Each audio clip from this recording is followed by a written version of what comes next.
నోట్ల రద్దుతో ఏం జరిగింది? ఎంతవరకు నల్లధనం బయటపడింది? రద్దయిన నోట్లన్నీ తిరిగి బ్యాంకులోకి వచ్చేశాయా? ఇలాంటి అనేక ప్రశ్నలకు తాజాగా సమాధానం దొరికింది. నోట్ల రద్దు తర్వాత జరిగిన పరిణామాలపై ఓ అనధికార నివేదిక తెరపైకొచ్చింది. దీని ఆధారంగా సామాజిక సంక్షేమ పథకాలకు ఎక్కువ మొత్తంలో నిధులు కేటాయించే పరిస్థితి లేదని వెల్లడైంది. మోదీ సర్కార్ తీసుకున్న విప్లవాత్మక నోట్ల రద్దు నిర్ణయం ఎలాంటి ఫలితాలిచ్చింది? ఈ అంశంపై ప్రముఖ బ్రోకరేజ్ సంస్థ మోతీలాల్ ఓస్వాల్ పలు కీలక అంచనాలతో నివేదికను రూపొందించింది. దీని ఆధారంగా నోట్ల రద్దుతో ప్రభుత్వానికి 72,800 కోట్ల రూపాయల మేర ప్రయోజనం చేకూరిందని నిగ్గు తేలింది. పన్నులు, జరిమానాల రూపంలో 32,800 కోట్ల రూపాయల నిధులు వసూలయ్యే అవకాశం ఉంది.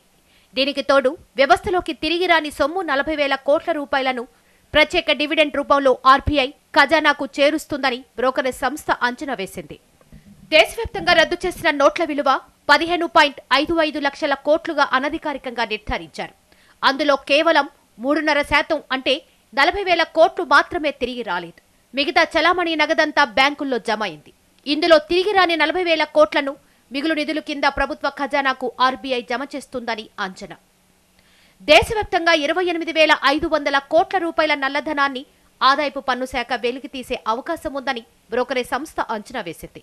ప్రధానమంత్రి గరీబ్ కళ్యాణ్ యోజన కింద వెల్లడించే ఆదాయమే ఇందులో సగం ఉంటుందని పేర్కొంది. దీనివల్ల 24,200 కోట్ల రూపాయల మేర పన్ను ఆదాయం సమకూరుతుందని అంచనా వేసింది. దాంతో స్వచ్ఛందంగా పన్ను చెల్లించేందుకు ముందుకొచ్చే వారి సంఖ్య పెరిగే అవకాశం ఉందని పేర్కొన్న బ్రోకరేజ్ సంస్థ పన్ను చెల్లింపుదారుల సంఖ్య 45,000 నుంచి 57,000కు చేరవచ్చని అంచనా వేసింది. ఫలితంగా 8,600 కోట్ల మేర పన్నులు అదనంగా వసూలవుతాయని నివేదికలో పేర్కొంది. గరీబ్ కళ్యాణ్ పథకంతో వసూలయ్యే సొమ్ము 24,200 కోట్లకు తోడు పెరిగే పన్ను ఆదాయం 8,600 కోట్లు కలిపి 32,800 కోట్లకు చేరుతుందని పన్ను ఆదాయంపై అంచనాలు వెలువరించింది బ్రోకరేజ్ సంస్థ. నోట్ల రద్దుతో లభిస్తున్న అదనపు ఆదాయం సుమారు 73,000 కోట్ల రూపాయలని బ్రోకరేజ్ సంస్థ మోతీలాల్ ఓస్వాల్ అంచనా వేసింది. దీంతో సామాజిక సంక్షేమ పథకాలకు ఎక్కువ మొత్తంలో నిధులు కేటాయించే పరిస్థితి ఉండదని తెలిపింది.